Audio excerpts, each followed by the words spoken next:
Hi, I'm Maria Thea Harris or Vallow Sews on social media.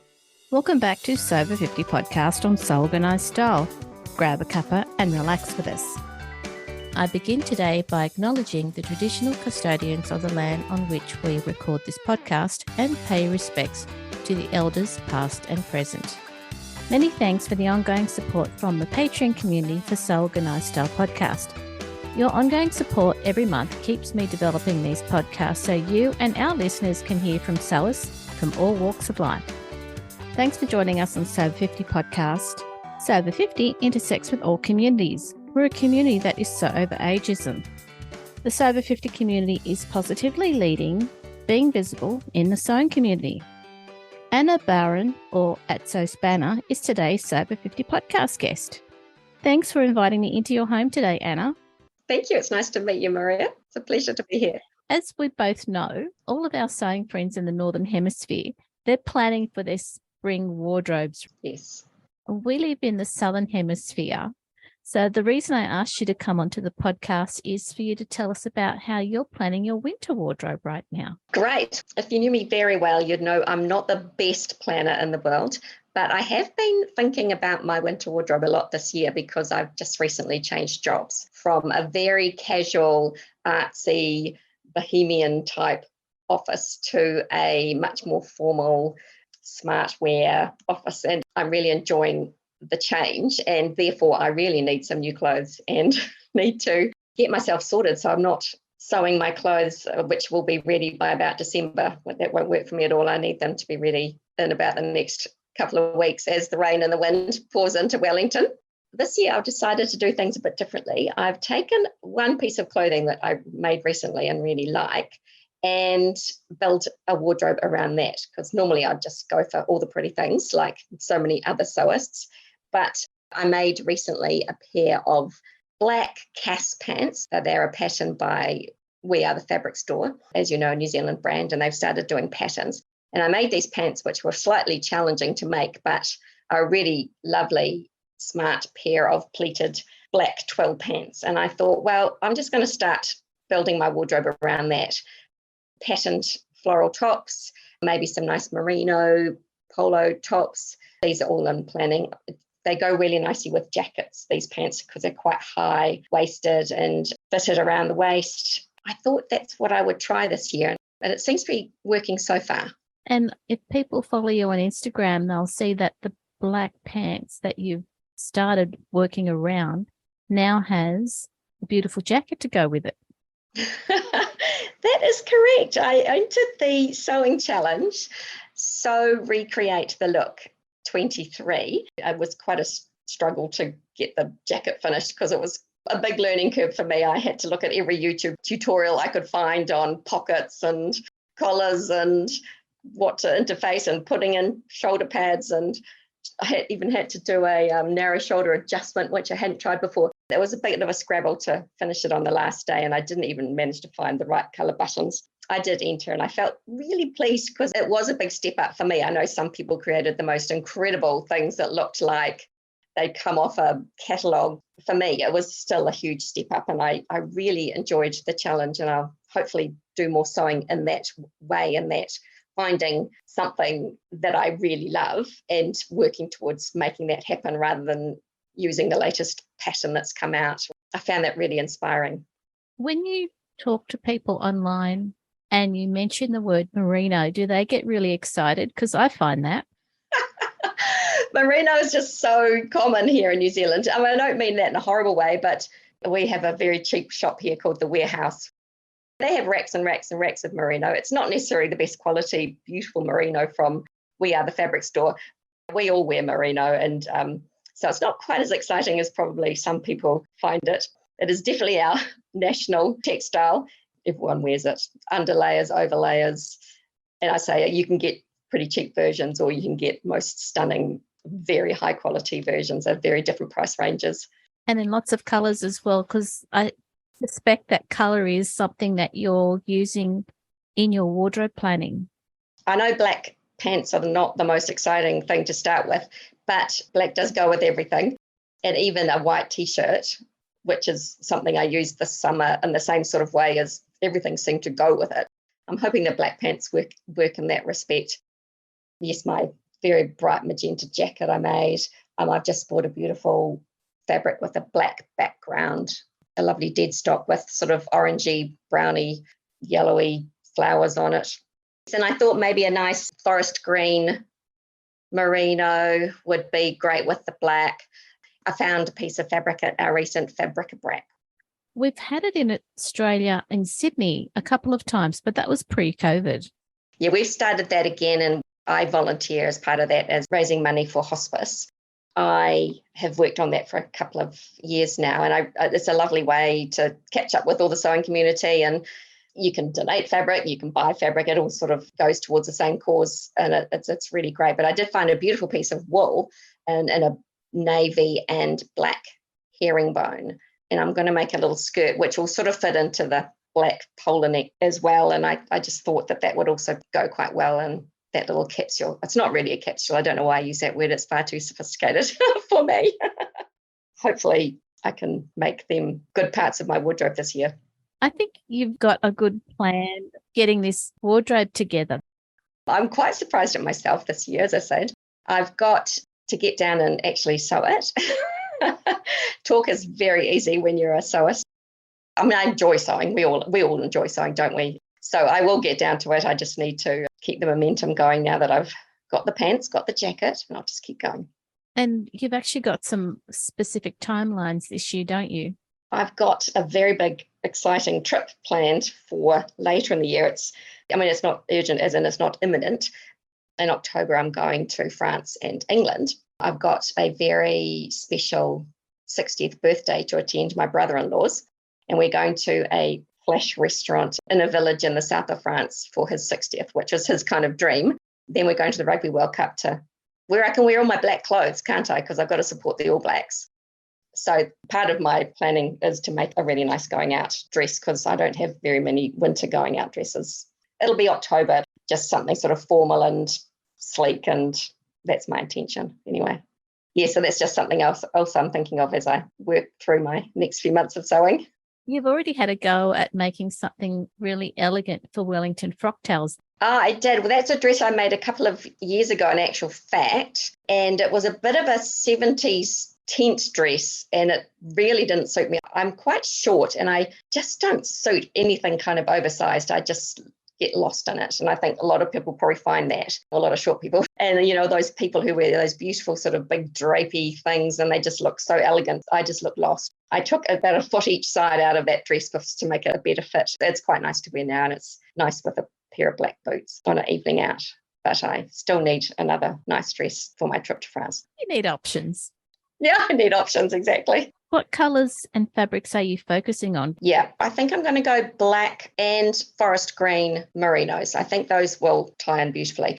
But then I've got the skirt, which is going to have blue and black. So that might only go with the black polo, but I've got other blue jackets. I've got a few other bits and bobs I can pop with that, I think. I don't think that'll be a problem because I always wear blue. I mean, I think my Instagram account looks very pink at the moment, but in actual fact, 80% of my wardrobe is blue, including several pairs of jeans, endless blues. It's quite nice to actually move away from that.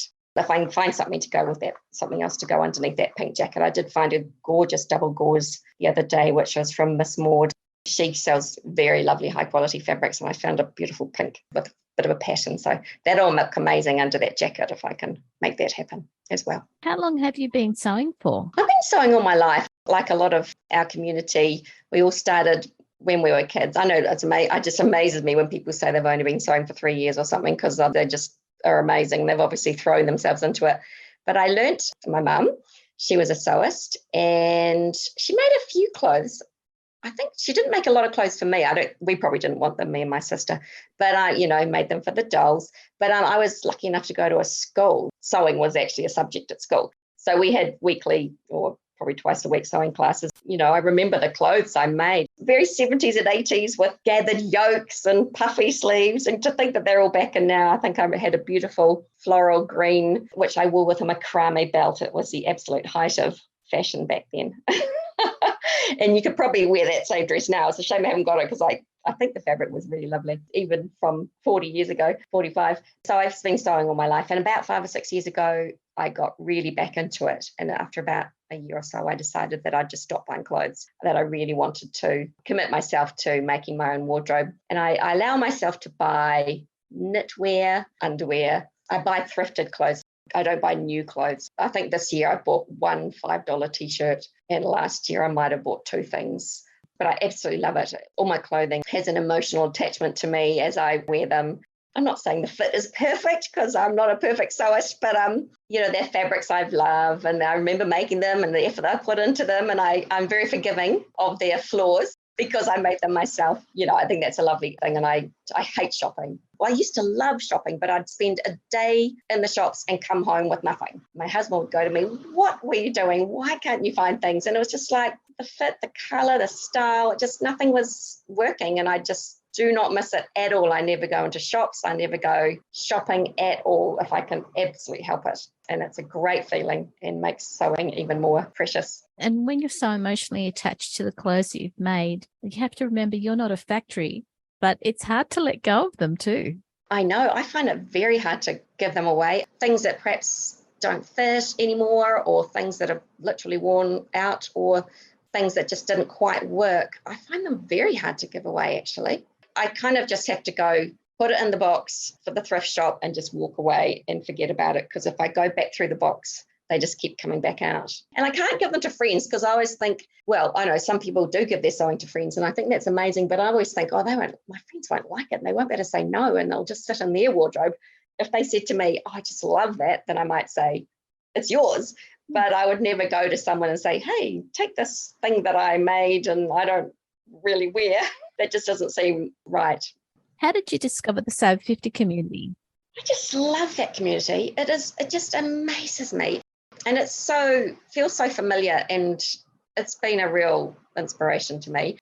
When I discovered Instagram and a few sewists, I thought, oh my goodness, what's this all out there? And then I don't know how, I honestly couldn't tell you exactly how I stumbled over it, but maybe I was posting things and people could see that I was over 50 and maybe one of you just commented, and it sort of started a relationship I call it a relationship, and just the lovely people who I just don't know how they make the effort to respond to so many of us. And I think they're amazing, and the time that they put into. If I don't hear from one of them, I think, oh, what's happened? I'm sure I always know that something I make, they will eventually comment because they're just so great, and it's just so kind and nice, and they always got something positive to say, and then they all share those amazing other sewists that we can all follow and have a look at and get inspiration from too. So I think it's just a most brilliant community, and it just amazes me the time that they put into it. It's hugely appreciated.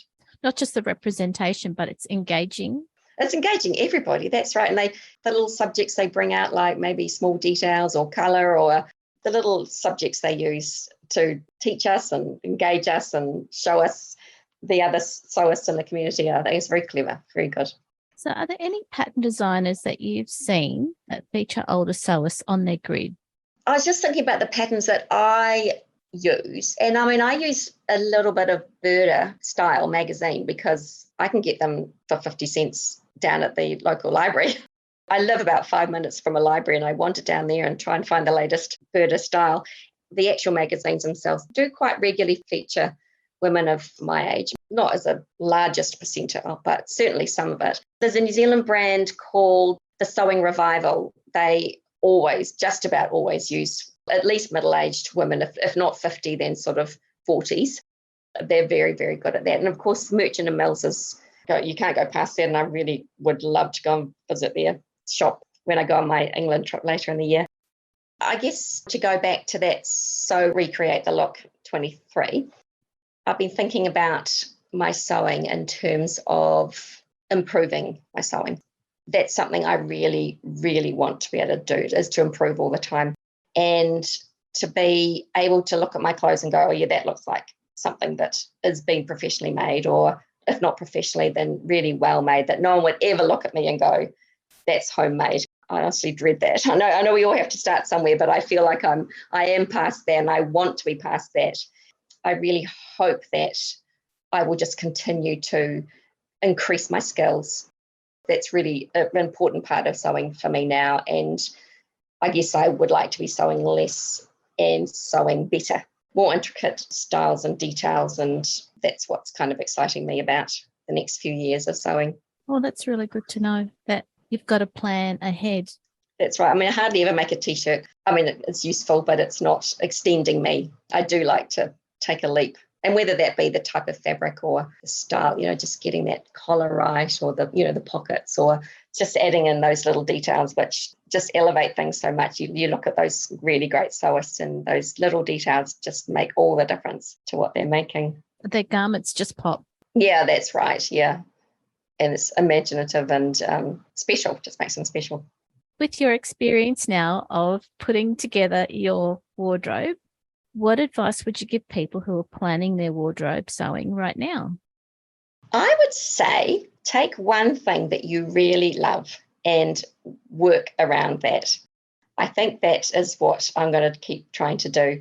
And if that's a skirt that you love the colours, or even a pair of boots, there might not be something that you have made, but a whole capsule is quite a challenge, or a whole wardrobe that goes together. But start with one thing you really like and try and add to that.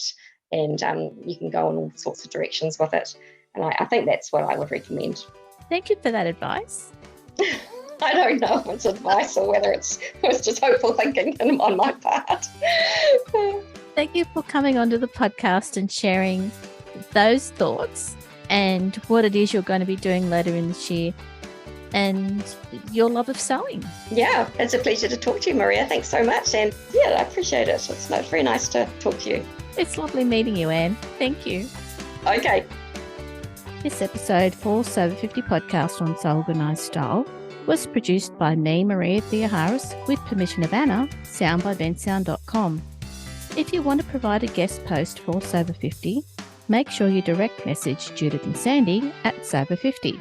You can subscribe to Sew Organised Style podcast, but with an S, not a Z, on all good podcast apps. Make sure you go back and listen to our free Sober 50 podcast archive. And if you can, consider supporting the production of this podcast on Patreon. Slowly but surely, the YouTube version of every podcast is also being published on the Sew Organised Style YouTube account as an additional way to connect with people who are so over ageism. We look forward to joining you in your sewing room next time. Stay safe, everyone.